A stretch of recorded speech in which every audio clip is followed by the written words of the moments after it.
कर दिया मैंने रिकॉर्डिंग। Thank you.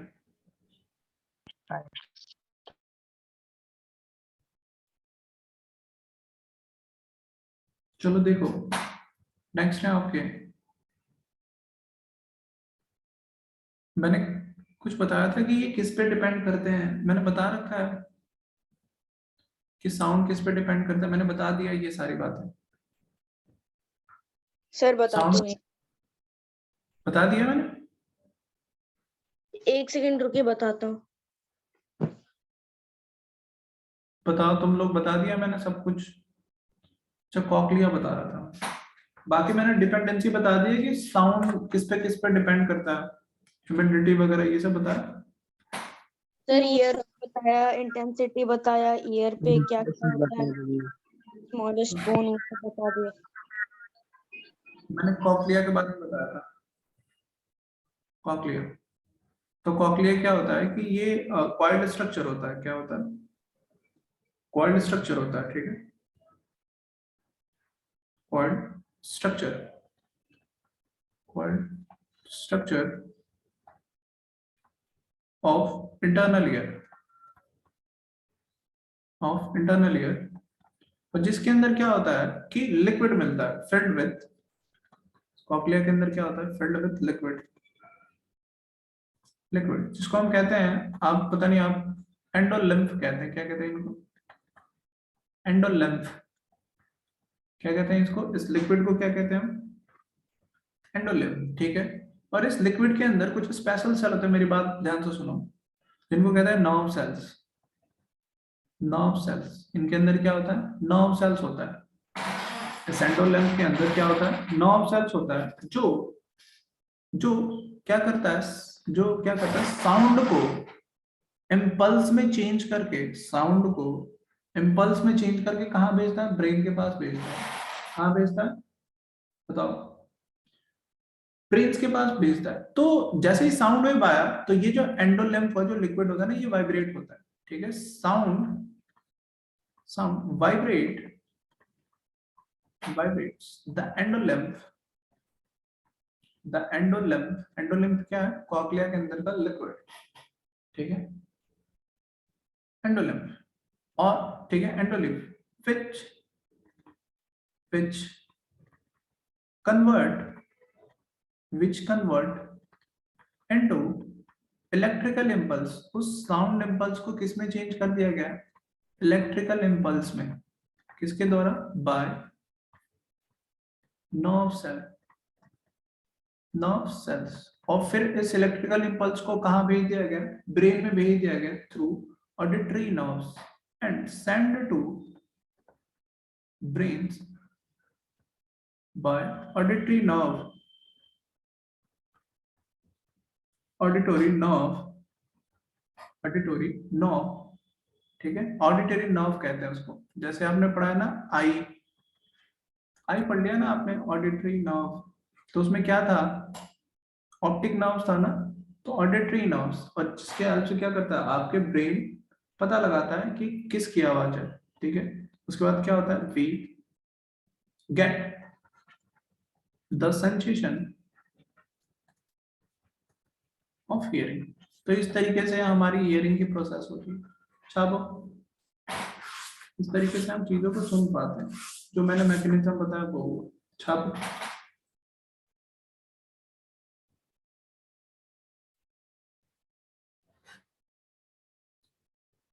लिख लिया?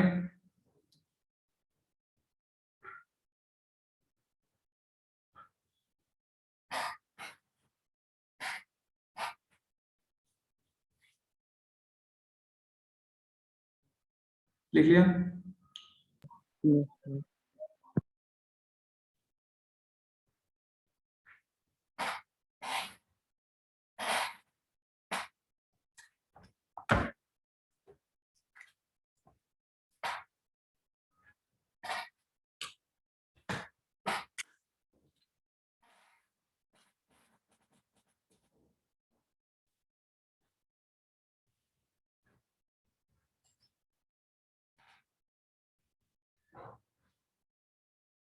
लिख लिया आपने?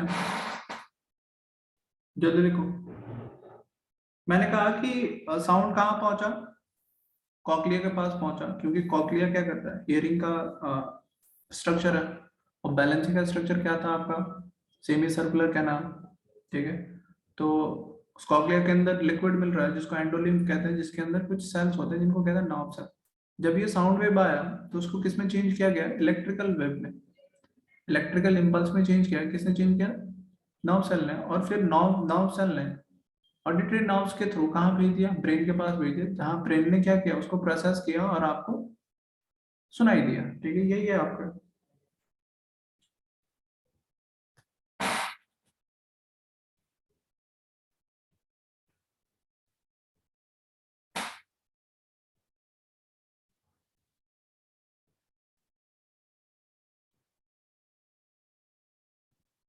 लिख लिया आपने?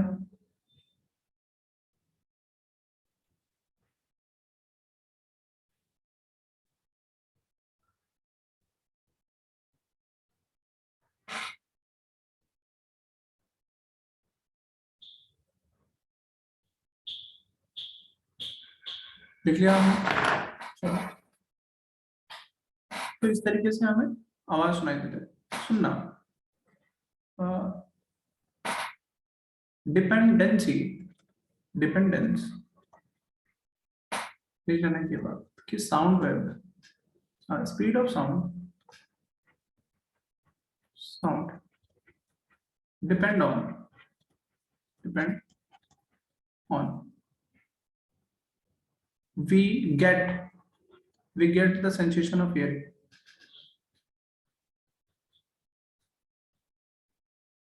देखो किस पे डिपेंड करता है, तो पहले पहले फिजिकल स्टेट, पहले मीडियम पे डिपेंड करता है कि मीडियम कैसा है।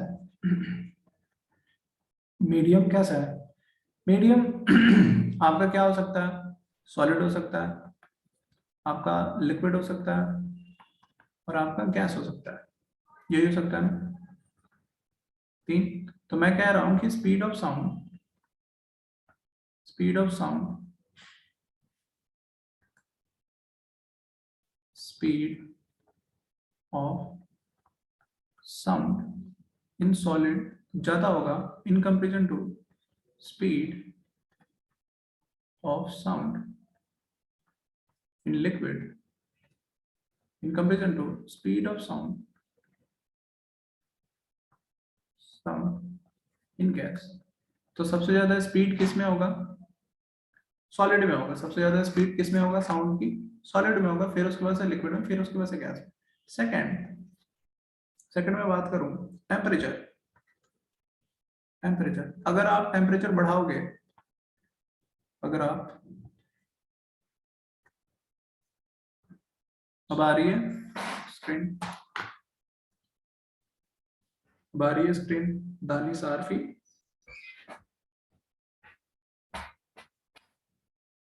आ रही है स्क्रीन तुम्हें?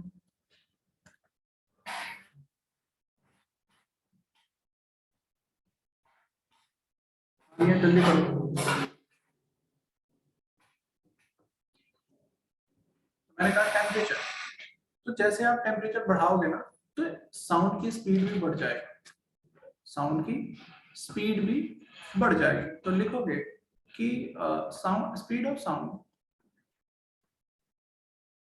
Sound increases with increase of,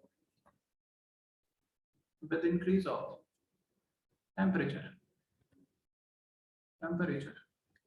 मान लो कि एक वक्त टेम्परेचर कितनी है, एक वक्त टेम्परेचर 0 डिग्री सेल्सियस है, टेम्परेचर मैंने बढ़ा दिया, कितना कर दिया मैंने, मान लो कि 20 डिग्री सेल्सियस कर दिया, कितना कर दिया, 20 डिग्री।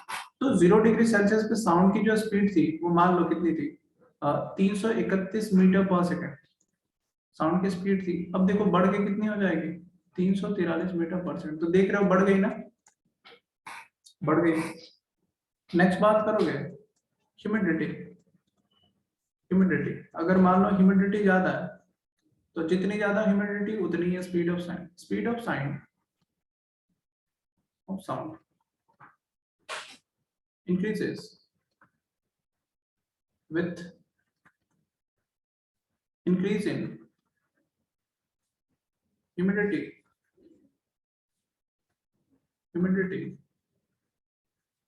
in air। तो इसलिए आपको जो जब ठंड का मौसम होता है ना, जब चारों तरफ क्या होता है, कोहरा होता है, तो उस वक्त ट्रेन की जो विसल होती है ना, वो कुछ ज्यादा ही सुनाई देती है। तो यही वजह होता है। चलिए साथ लोग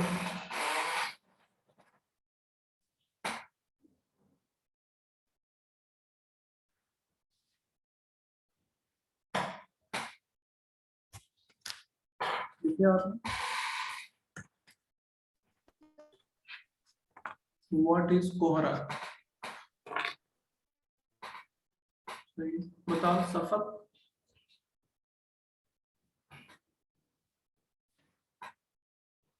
सर बारिश में भी बढ़ेगी। बारिश में बढ़ जाएगी।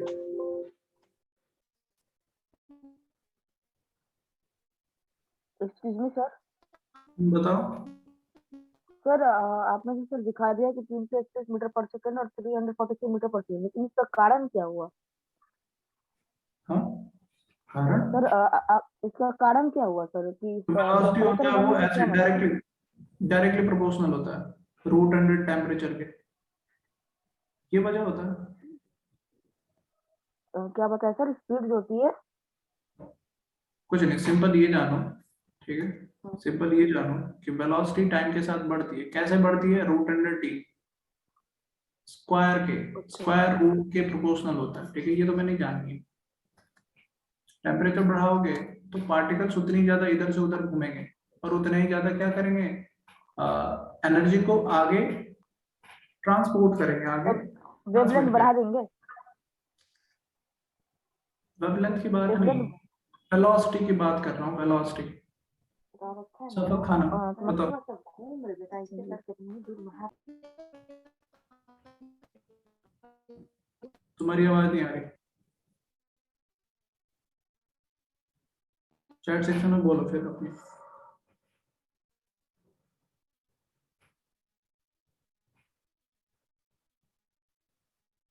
टेम्परेचर बढ़ाओगे तो स्पीड बढ़ जाएगा। सॉलिड में स्पीड ज्यादा होता है, नाव सर तुम लोग में नहीं है तो कैसे बढ़ा दो? टेम्परेचर के साथ साथ देखो, टेम्परेचर कितना है, मान लो 0 डिग्री सेल्सियस कर, ठीक है, और टेम्परेचर बढ़ा दो तो उस वक्त साउंड की स्पीड बढ़ जाएगी।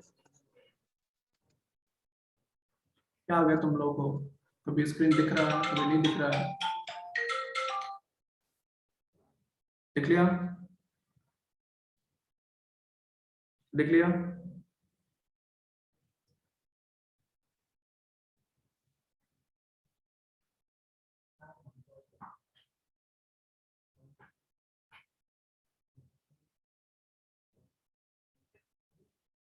लिख लिया?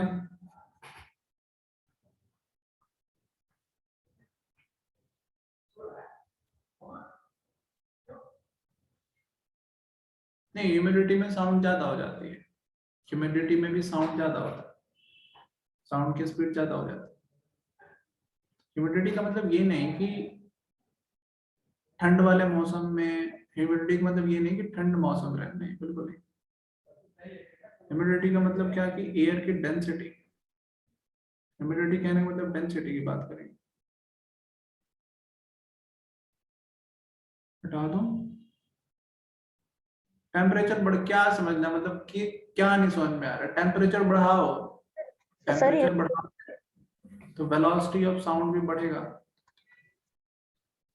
क्या नहीं समझ में आ रहा है इसमें? कौन सा बड़ा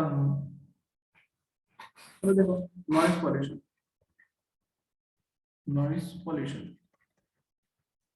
तो नॉइस पॉल्यूशन क्या होता है कि एयर डेंस रहता है कि रेयर? क्या ह्यूमिडिटी में एयर डेंस रहता है कि रेयर? ह्यूमिडिटी में डेंस होता है। चलो, नॉइस पॉल्यूशन तो अगर इन्वायरमेंट में बिल्कुल ज्यादा शोर शराबा है, ठीक है, जो कानों को पसंद नहीं आ रहा, उसे क्या कहते हैं?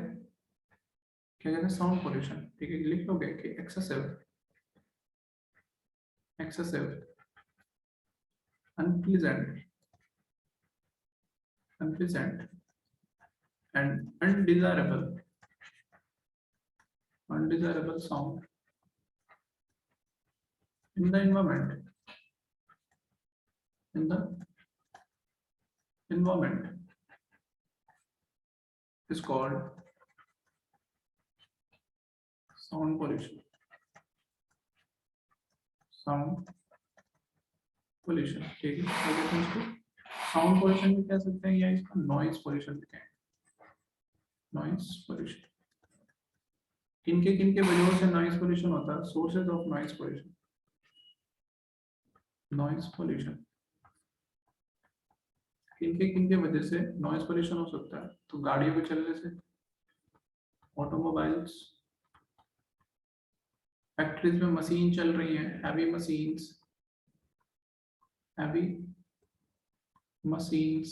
in factories, लाउड स्पीकर बजे जा रहे हैं,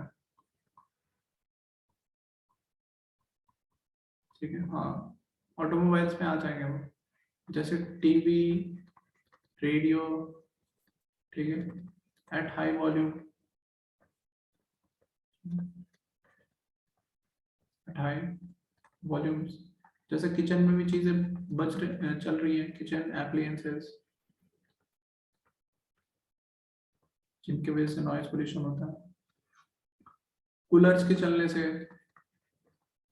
ठीक है, air conditioners,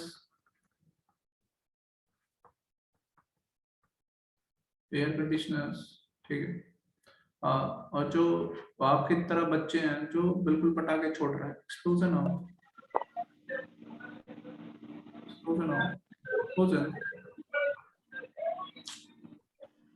including bursting of crackers। Tony mic off कर रहा हो। नेक्स्ट देखो, इससे क्या क्या harmful effect of harmful effects of noise pollution। Harmful effect of noise pollution तो क्या क्या हो सकता है? ठीक है, आपको नींद नहीं आएगी, ठीक है, ठीक है, नींद तो वैसे भी किसी और वजह से भी नहीं आती, ठीक है, लैक ऑफ स्लीप, ठीक है, और हाइपरटेंशन जिसको कहते हैं हाई ब्लड प्रेशर, किसी और भी वजह से नींद नहीं आती, समझ रहा हूँ, हाई ब्लड प्रेशर, ठीक, हाई ब्लड प्रेशर, ठीक है। आंखें बंद करो तो भी वही चीज, खोलो तो भी वही चीज, समझ में आ रहा है? इरिटेशन, तो इस वजह से नींद नहीं आ रही है आपको आजकल, ठीक। Irritation, anxiety, headache, loss of concentration, हाँ ये भी, ठीक है, मन नहीं लग रहा है, कंसंट्रेशन, मन नहीं लग रहा है, तो इसकी वजह कुछ और है, ठीक।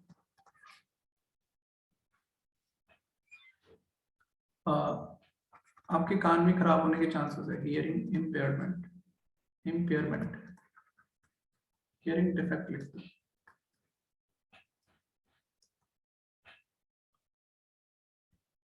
हियरिंग डिफेक्ट, छाप लो जल्दी से।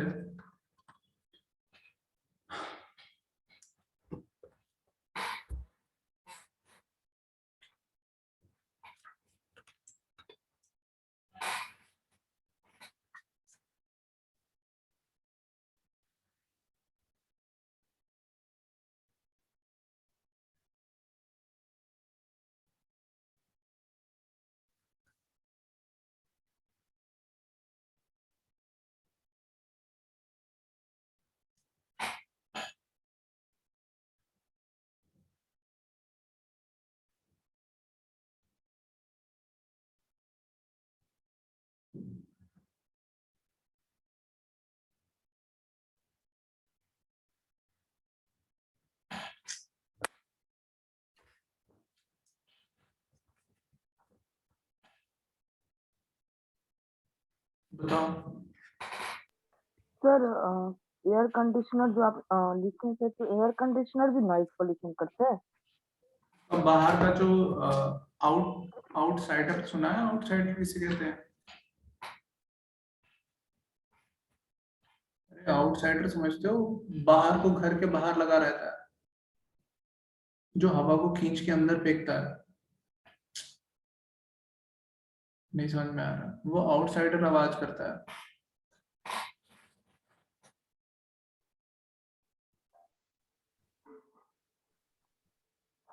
Sir air exhaust sir. हाँ वही।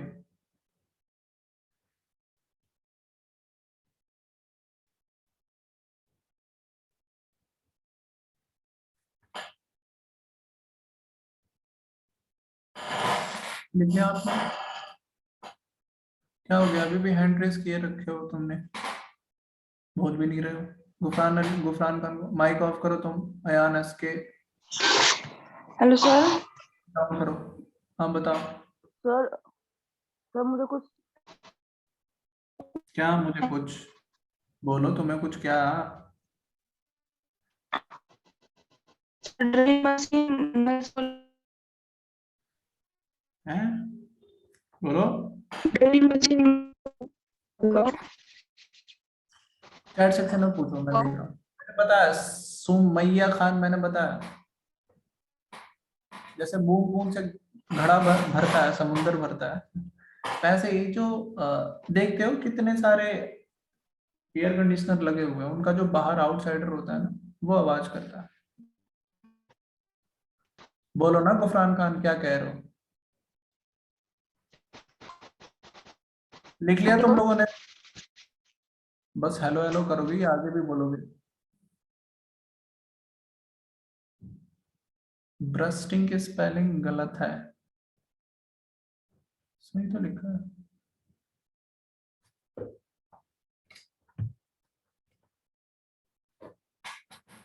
सही तो लिखा है।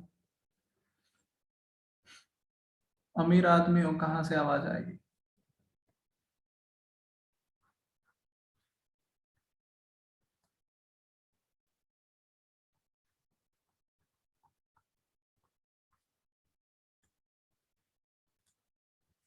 लिख लिया?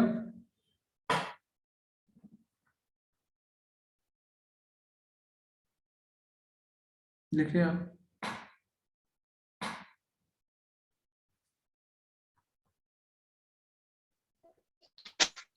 ड्रिल मशीन यार तुम चैट में क्यों नहीं बोल रहे हो? कह तो रहा हूँ कि तुम्हारी आवाज अच्छी नहीं आ रही है। में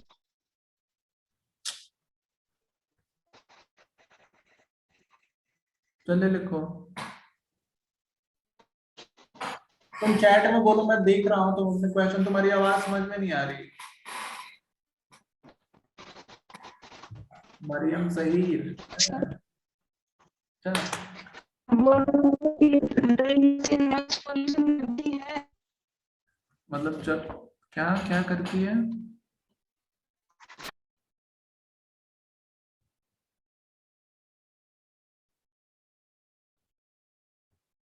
कुछ बच्चों के कुछ ज्यादा डाउट्स नहीं आते। हाँ बताओ, क्या हो गया तुम्हें फिर से?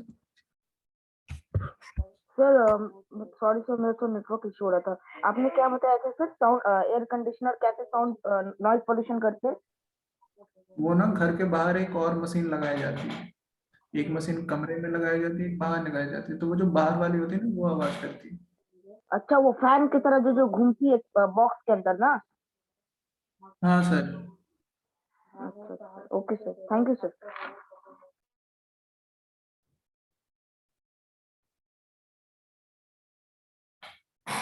तो लिखते हैं। हाँ तुम लोग तो टेलीग्राम पे ऐसे टूटते हो जैसे कि हाल खबर सब पूछते हो इसी पे, इसलिए तो मैंने ऑफ कर दिया। तुम लोग पता नहीं टेलीग्राम पे ही सोते हो, टेलीग्राम पे ही जगते हो।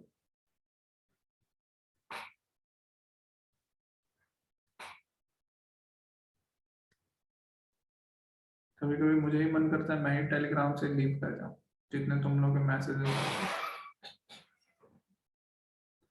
कैसे आप नॉइज पोल्यूशन को कम कर सकते हो? How to reduce noise pollution, how to reduce noise pollution. तो क्या काम करो कि ये लाउड स्पीकर के यूज को बैन कर दो जहां तक हो सके, ठीक है? यूज ऑफ लाउड स्पीकर, और अम्मा को भी बोलो थोड़ा धीरे बोला करें, ठीक है? उनके वजह से भी नॉइज पोल्यूशन हो रहा है। लाउड स्पीकर सर अम्मा इतना मारेंगे कि फिर पूरा बॉडी पॉल्यूट हो जाएगा। should be banned noise in public places, ठीक है? दूसरा, हमें क्या करना चाहिए कि साइलेंसिंग डिवाइस इंस्टॉल करनी चाहिए, जो भी एयरक्राफ्ट वगैरह, व्हीकल्स वगैरह पे कुछ ऐसे लगाने चाहिए जिनसे साउंड कम produce. Silencing device, silencing device silencing devices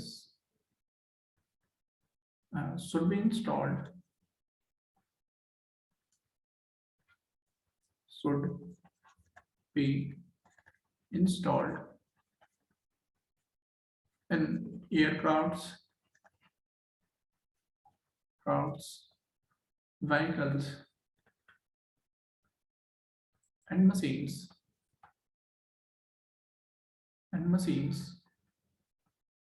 ठीक है? ताकि आवाज कम निकले।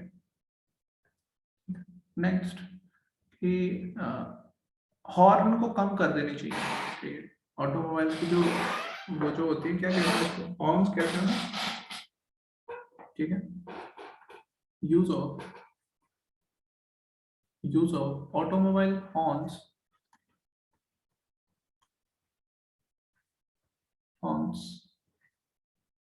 be minimized,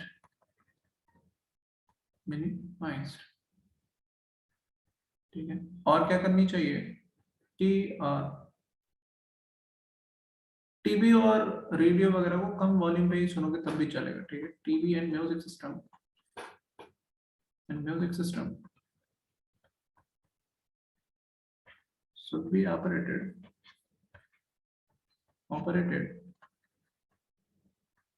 at low volumes।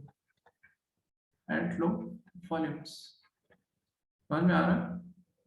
कम आवाज में भी करोगे तो, ठीक है? हमें क्या करना चाहिए, ज्यादा से ज्यादा प्लांट लगानी चाहिए। should be planted more trees, और क्या, और जो इंडस्ट्रीज वगैरह है ना, वो घरों से काफी दूर, वो जो जहाँ पे घर वगैरह है उनसे दूर दूर रखनी चाहिए, ठीक है? इंडस्ट्रीज आप लिख रहे हैं लेकिन दिख नहीं रहा है, वापस क्या, industries should be established away from A और D. Question number 11 Masood, A and D, कल मैंने लिखा था ना, अवे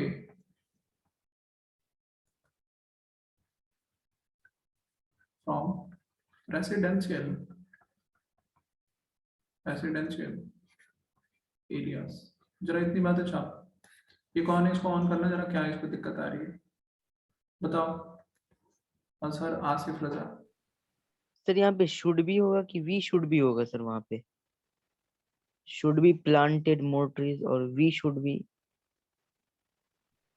अच्छा इससे पहले इंग्लिश की क्लास लेके आया क्या?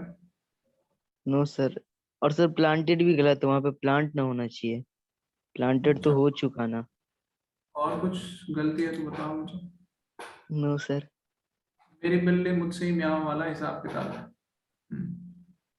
मेरी बिल्ली नो मुझसे ही सर, म्याऊं। Thank you sir.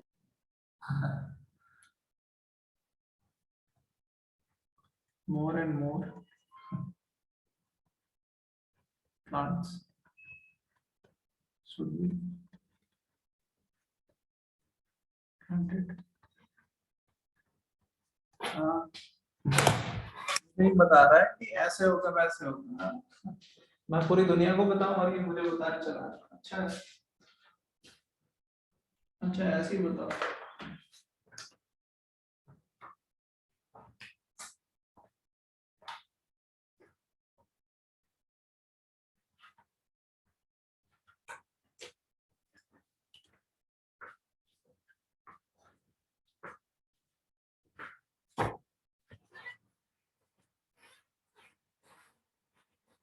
हमारे अम्मा का चमेटा बहुत बोलता है, इसका कोई उपाय है? उपाय है, खाते रहो खाते रहो। अयान इसका जी सर। बताओ। सर आपने जो लिखा कि should be planted more tree, मतलब सर ट्रीज जो होते हैं वो मतलब एब्जॉर्ब करते हैं इसीलिए ना? साउंड एब्जॉर्ब करते हैं। कैसे करते हैं? हाँ सर कैसे करते हैं? हम क्यों नहीं हम लोग भी कर सकते हैं क्या साउंड एब्जॉर्ब? बिल्कुल साउंड, तुम दो एक जहां से साउंड प्रोड्यूस हो रहा है उसके बीच में आ जाओ, देखो बीच में आ जाओ, देखो साउंड के वो मैग्नीट्यूड कम हो जाएगी। साउंड और कुछ नहीं है, क्या है? एनर्जी है। साउंड और कुछ नहीं है, क्या है? ओके। लिख लिया?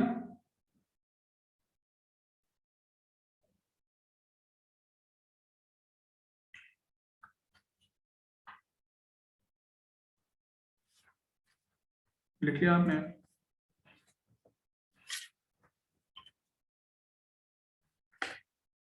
इसको ऑन करो, देखो इसे क्या हो गया इसे।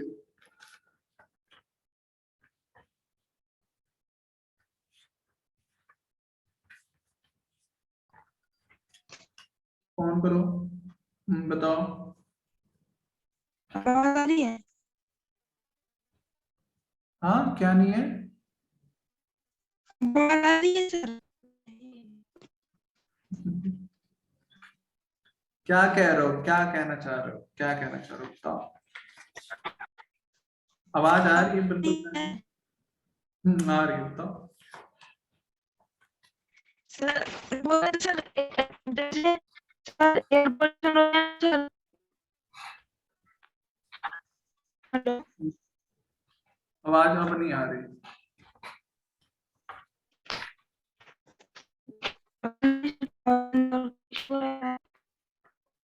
तुम चैट में बोलोगे ही नहीं, क्योंकि तुम चैट मुझसे करोगे नहीं, किसी और से करोगे। चैट में बोल लो। हाँ, एक आध दो चैट मुझे भी भेज दो। हाँ, मैं समझ रहा हूँ तुम मुझे नहीं भेजना चाहते हो। जल्दी करो। लिख लिया ये? सर फोर्थ पॉइंट थोड़ा समझ में नहीं आया। 1 2 3 4 ये समझ में नहीं आया कि इसको कम वॉल्यूम पे चलाएंगे तो सही रहेगा, वरना ज्यादा वॉल्यूम हो जाए तो फिर पप्पा जग जाएंगे। पप्पा तो नहीं, अम्मा जरूर जग जाएंगे। ठीक है।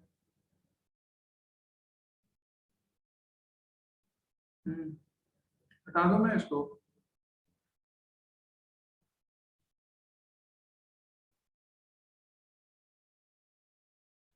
लिया होगा। चलो देखो नेक्स्ट लिखोगे, colon petroleum, colon petroleum, colon petroleum. ठीक है। तो मैं इनके बारे में क्यों बात कर रहा हूँ? क्योंकि ये हमारे लिए क्या है, एक रिसोर्सेस है। हमारे लिए क्या है, एक रिसोर्सेस है। ये हमारे लिए क्या है, एक रिसोर्सेस है। क्या है ये हमारे लिए? एक रिसोर्सेस है। ठीक है। और चूंकि ये नेचर में पाए जाते हैं तो ये हमारे लिए क्या हो गए, नेचुरल रिसोर्सेज। ये हमारे लिए एक नेचुरल रिसोर्स है। तो रिसोर्स करने का मतलब, रिसोर्स कहने का मतलब वही चीज कि जो नेचर में मिले और मैं उसको क्या करूं, यूज कर सकूं। ठीक है। उससे मैं फायदा ले सकूं, उसी को कहते हैं रिसोर्सेज। ठीक है, जो भी चीज जिसको मैं यूज कर सकूं उससे बेनिफिट ले सकता हूँ, ठीक है, anything can be used, anything anything anything that can be used, that can be used and get benefit from it। और एक बात और सुन लो, अगर किसी ने हैंड रेज किया कि ये गलत है, यहाँ वो होगा, फिर उसके बाद ना सुनना फिर मेरी वो चीज, ठीक है, अगर कुछ चीज गलत दिख रहा है सही दिख रहा है तो चैट में बोलो, ठीक है। सफक है, तुम भी बदमाशी कर रहे हो, ठीक है। तो फिर कहते हैं रिसोर्सेज। अब हमारे पास ना रिसोर्सेज दो तरीके के होते हैं, हमारे पास जो रिसोर्सेज हैं ये दो तरीके के होते हैं।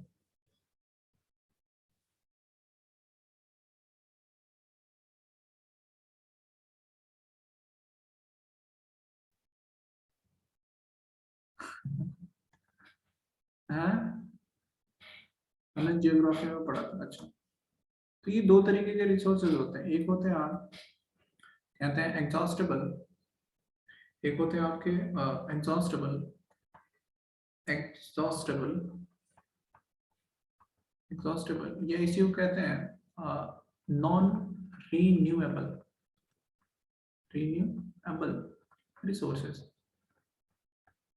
रिसोर्सेज। तो ये ऐसे रिसोर्सेज हैं, एक ऐसे रिसोर्सेज जो लिमिटेड अमाउंट में है। कैसे हैं ये लिमिटेड अमाउंट में है, कहने का मतलब ये क्या है, present in limited amount nature, जो नेचर में कैसे है, लिमिटेड अमाउंट में है, ठीक है। और अगर मैंने इसको अच्छे से यूज नहीं किया तो आने वाले वक्त में ये क्या हो जा सकते हैं, खत्म हो सकते हैं। आने वाले वक्त में ये क्या हो सकते हैं, बताओ, खत्म हो सकते हैं। Can be exhausted, can be exhausted, exhausted मतलब खत्म हो जाना। अब वैसे भी तुम लोग की इंग्लिश अच्छी है, तो मतलब समझ ही रहे हो। Exhausted by human activity in future. जैसे इसके अंदर क्या क्या एग्जाम्पल आ गया, एग्जाम्पल क्या क्या आ सकते हैं, जैसे इसके अंदर आ सकते हैं आपके एग्जाम्पल कोल, पेट्रोलियम, कोल पेट्रोलियम, आपके नेचुरल गैस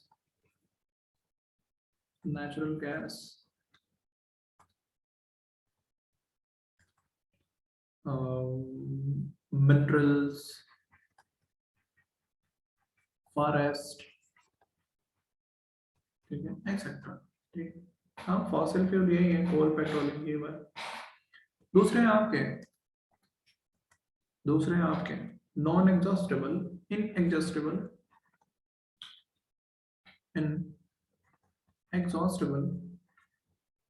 एग्जॉस्टेबल या इसी को कहेंगे रीन्यूएबल। एग्जॉस्टेबल रिसोर्सेज में नहीं होगा water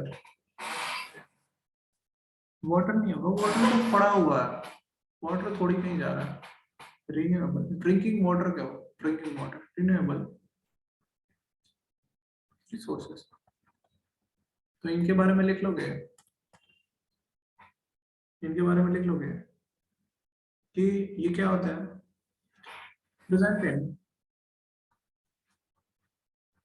present in unlimited amount in nature, present in limited or not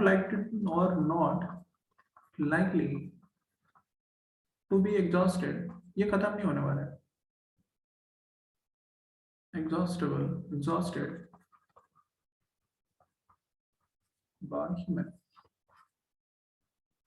by human activity, इधर लिख लेना कहीं खोपचे में, एक्टिविटीज, ठीक है।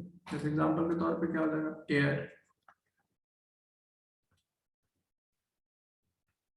वाटर, सनलाइट, ठीक। तो ये सारे हो जाएंगे आप लोग।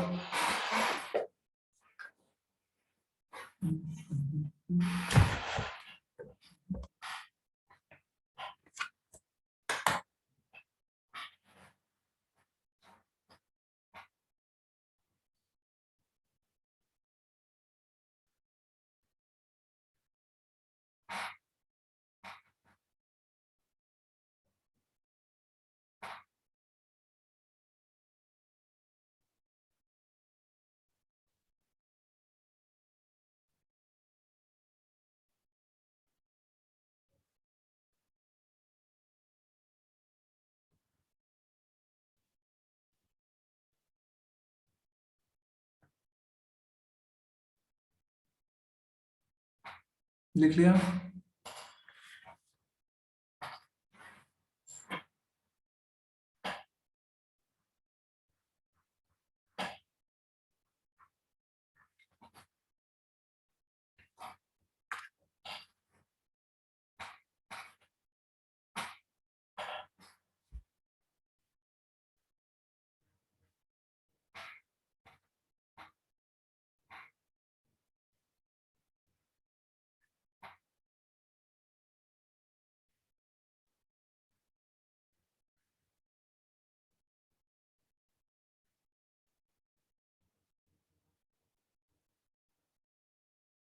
लिख लिया?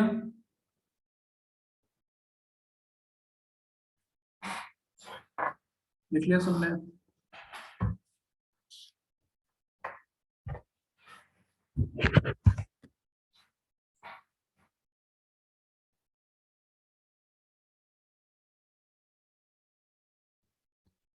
जल्दी लिखो।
लिख लिया?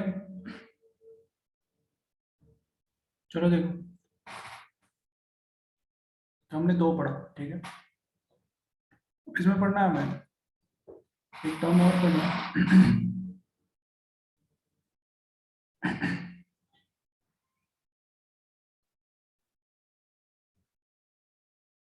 ठीक है, हमें पढ़ना है पहला टर्म फॉसिल्स। ये क्या होता है फॉसिल्स? तो जब प्लांट और हुमा सुल्तान बहुत डेट कर रहे हो,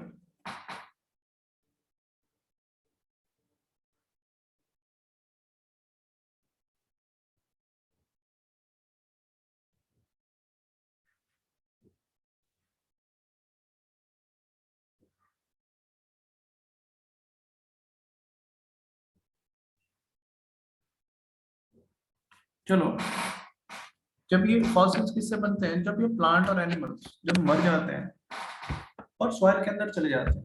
सॉइल के अंदर कैसे जाते हैं कि सॉइल जो होते हैं, जो मिट्टी, तो जैसे मरे उनके ऊपर मिट्टी आती चली जाती है, आती चली जाती है और वो नीचे नीचे को चले जाते हैं, ठीक है। पर इसमें काफी साल लगता है, तो इन्हीं को कहते हैं फॉसिल्स, जो बच जाते हैं। जो बच जाते हैं तो क्या लिखोगे, remains of plants and animal,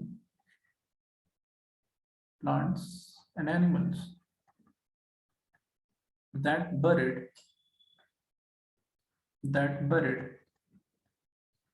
deep into the soil deep into the soil over millions of years, over millions of year, ठीक है, ओवर मिलियंस ऑफ ईयर। तो ये फॉसिल्स के फॉर्म में आपको, ठीक है, जो रिसोर्सेज मिलते हैं फॉसिल्स के फॉर्म में, अब सारे फॉसिल्स को आप एज अ रिसोर्सेज यूज नहीं कर सकते, सारे फॉसिल्स को एज अ रिसोर्सेज यूज नहीं कर सकते हो। इनमें से कुछ ऐसे भी हैं, इनमें से कुछ ऐसे भी हैं, ठीक है, जिनसे हम क्या कर सकते हैं, हम एज अ फ्यूल यूज कर सकते हैं। फॉसिल्स में से कुछ ऐसे भी हैं जिनको हम क्या यूज कर सकते हैं, एज अ फ्यूल। तो जिसे क्या कहते हैं, फॉसिल फ्यूल।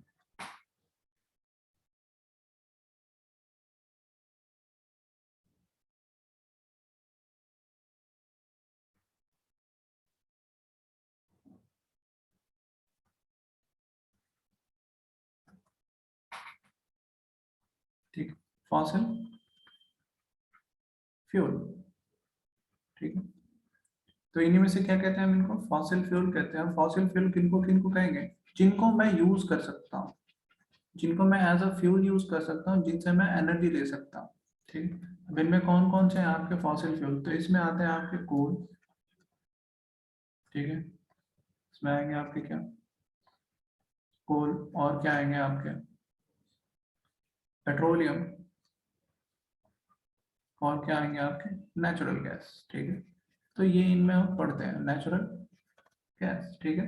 तो ये भी कुछ ऐसे ही बनेंगे जिसमें से नेचुरल गैस, ठीक है, जिसमें से ये जो कोल है ना, ये कोल कैसे बना हुआ, तो ये सॉइल के अंदर, मिट्टी के अंदर जो प्लांट्स और एनिमल मर जा रहे हैं, तो वो क्या हो रहा है, कंप्रेस हो जा रहा है, ठीक है। ये किससे बने हुए हैं, ठीक है, formed from dead remains of dead remains of dead remains of plants and animal, plants and animals, ठीक है। ये जो है पेट्रोलियम और नेचुरल गैस, ये कैसे बने हैं, ये ज्यादातर बनते हैं आपके वाटर के अंदर। किसके अंदर बनते हैं, वाटर के अंदर बनते हैं, ठीक है। मराइन प्लांट्स वगैरह के ये मराइन प्लांट्स, मराइन जो पानी में रहने वाले जानवर हैं और पेड़ पौधे हैं, जब ये सॉइल के अंदर जाते हैं तब ये बनते हैं, ठीक है। तो लिख लो ये भी कि फॉर्म्ड फ्रॉम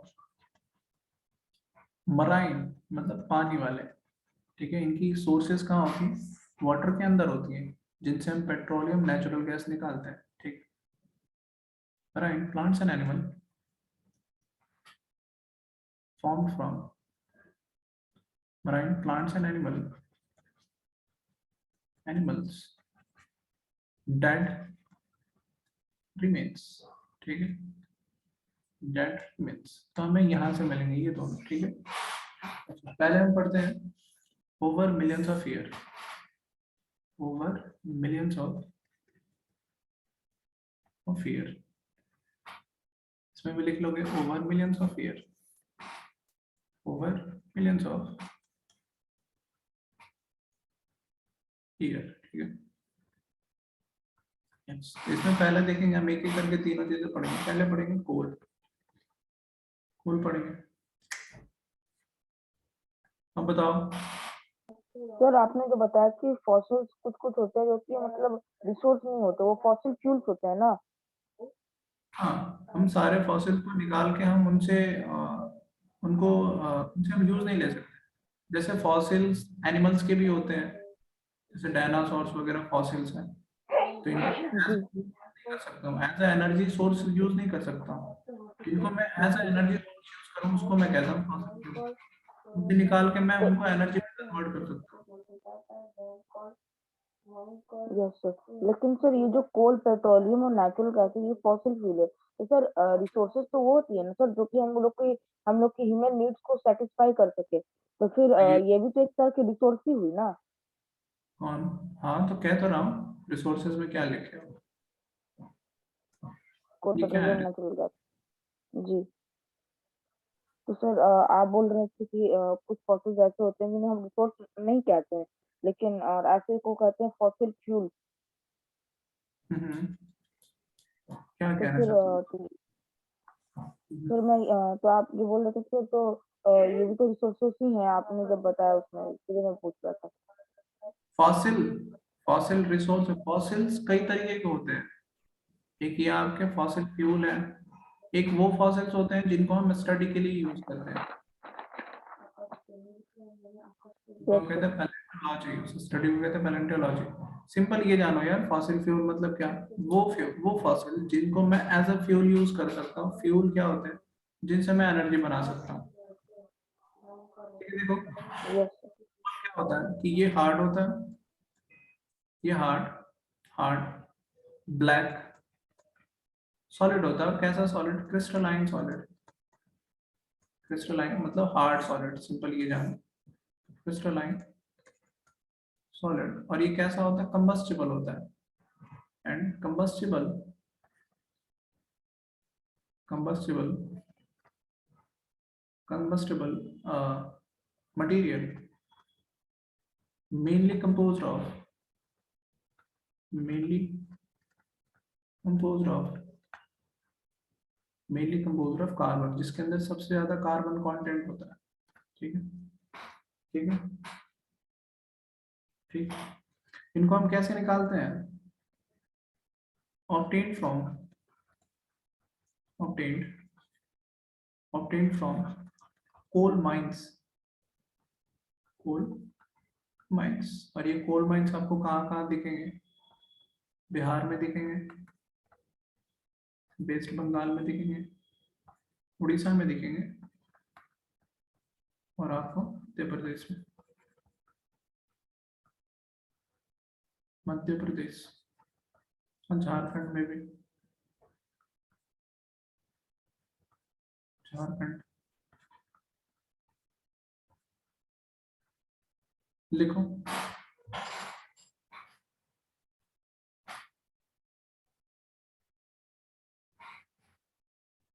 बताओ। सर बोलो। ग्रेफाइट भी तो सर कार्बन से बनी होती है ना? ग्रेफाइट भी एक उसका एमॉर्फस फॉर्म है। सर तब वो इलेक्ट्रिसिटी कैसे कंडक्ट कर लेती है?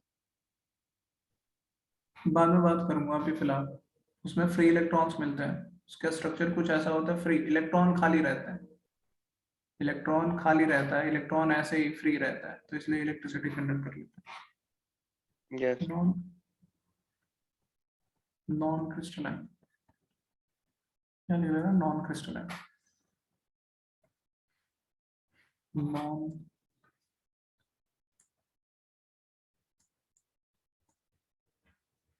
नॉन क्रिस्टलाइन सॉलिड, जल्दी से लिखो।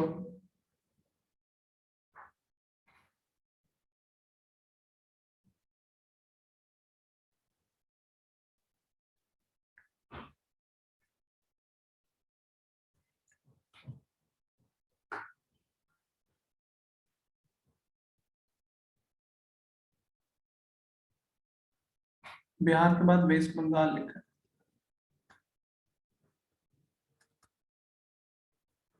Waste Bengal.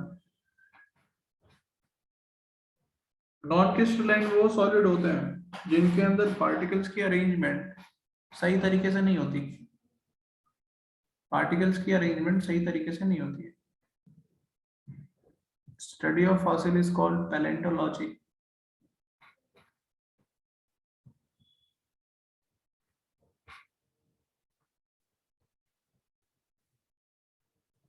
Palaeontology, study of fossil,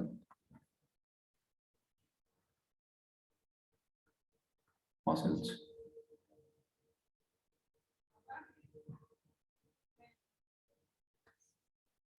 लिख लो मरियम, यहाँ पे लिखा मैंने।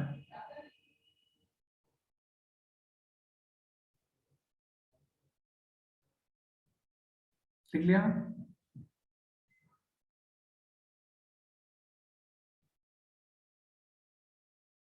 बस 10 मिनट, 10-15 मिनट में खत्म कर दूंगा, 10 मिनट में खत्म कर दूंगा ये लेक्चर।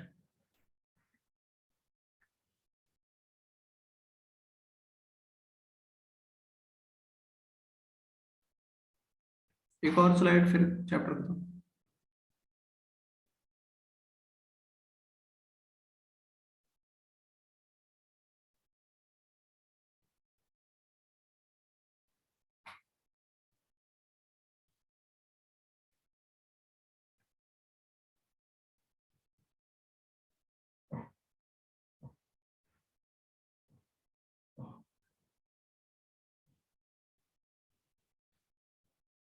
लिख लिया?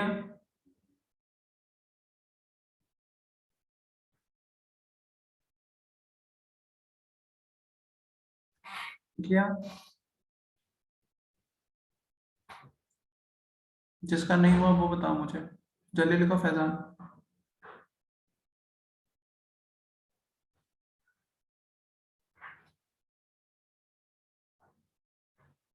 मरियम जल्दी लिखो।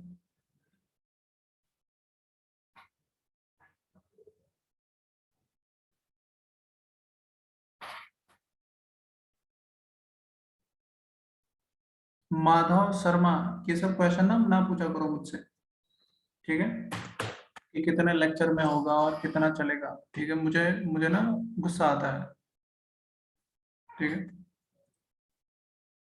बोलो, आनिए जल्दी करो।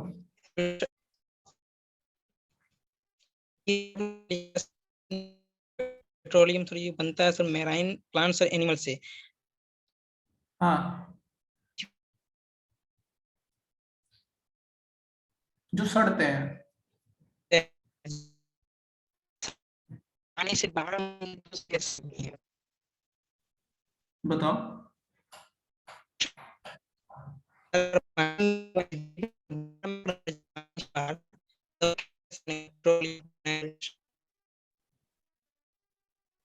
चैट में बोलो, जो चैट में बोलो। सारे खान। Hello sir.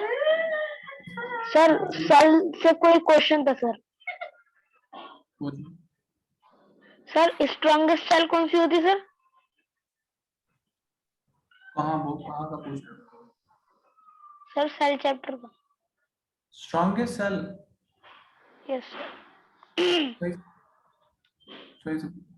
स्ट्रॉन्गेस्ट मसल पूछ सकते हो। कौन सी सर? स्ट्रॉन्गेस्ट मसल पूछ सकते हो। अच्छा सर सेल नहीं पूछ सकते? हाँ नहीं, सेल क्यों कह लो कि जहाँ पे स्ट्रॉन्गेस्ट मसल है वहां पे स्ट्रॉन्गेस्ट सेल होंगे। अच्छा स्ट्रॉन्गेस्ट मसल ओके। कई जगह होते हैं, आपके टंग में भी स्ट्रॉन्गेस्ट मसल है। सबसे स्ट्रॉन्गेस्ट मसल होते हैं फीमेल के यूटेरस में, ठीक है? वहां पे सबसे स्मॉलेस्ट ये स्ट्रॉन्गेस्ट मसल होता है। Formation of coal coal formation of coal slowly deep inside deep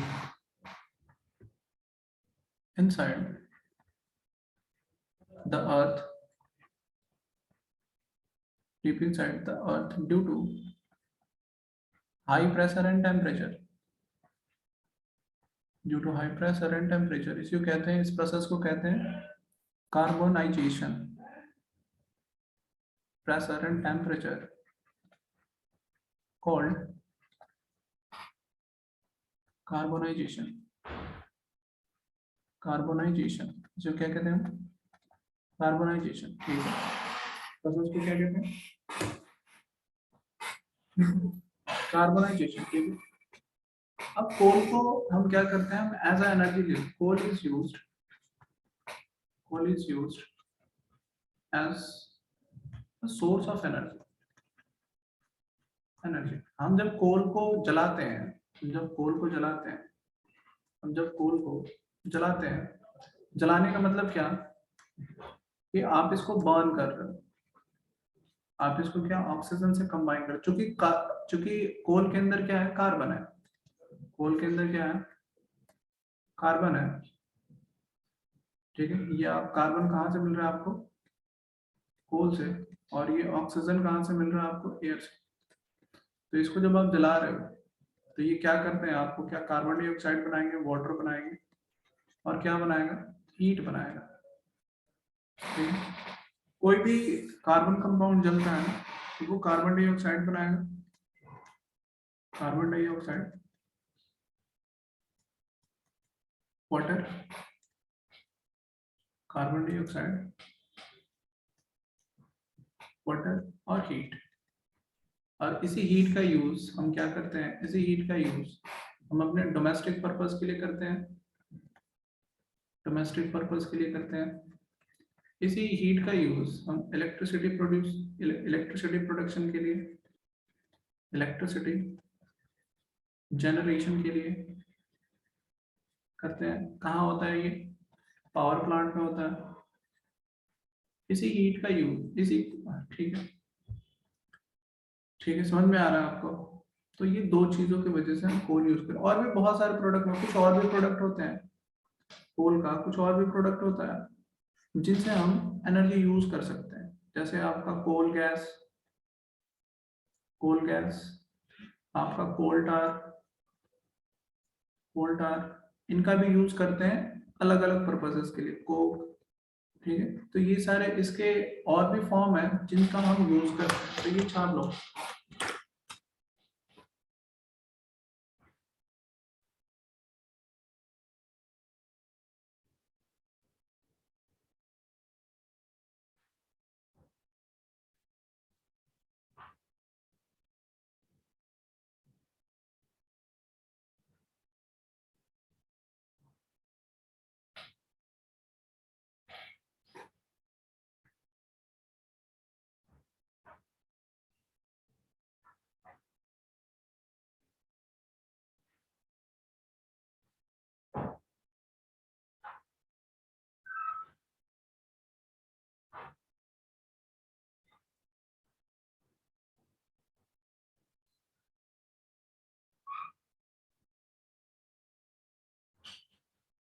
लिखो जल्दी से।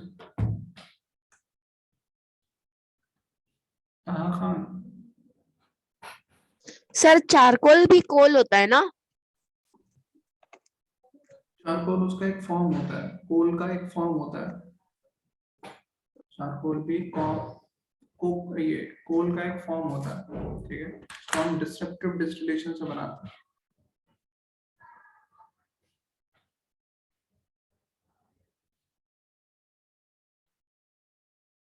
लिख लिया? अब स्लाइड ले लो, ये स्लाइड लो, पहली स्लाइड।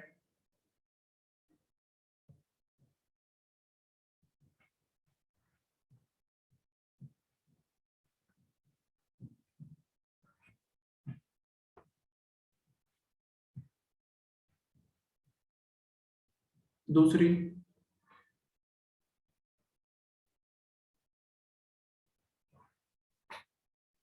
बताओ हेलो सर। बताओ। सर ये तीनों चीजें सर, कोल गैस, कोल तार, कोक, सर ये बनते तो सर कोल से, लेकिन कैसे बनते सर? मतलब कोई क्या होता है सर इनका प्रोसेस सर? प्रोसेस कल देखेंगे। अच्छा, कल पढ़ाओगे सर? ओके। तीसरा,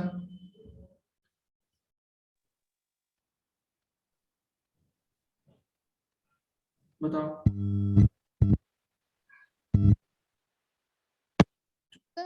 हाइड्रोकार्बन का मतलब क्या होता है? जिनके अंदर हाइड्रोजन है और कार्बन होते हैं मेनली, जो ओके हाइड्रोजन सर। और, पांचवा,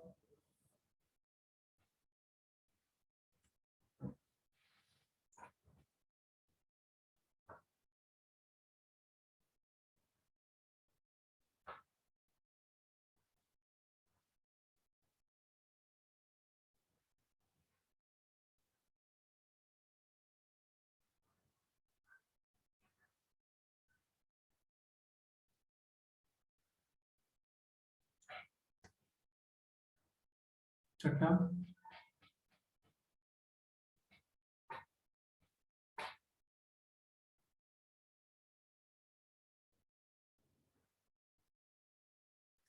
सातवां, सातवां तो पता है, ये देखो तीसरी स्लाइड आनिया।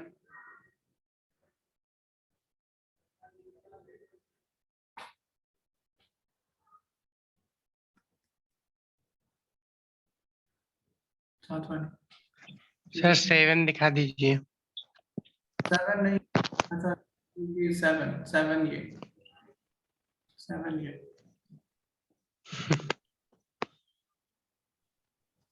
Sir done.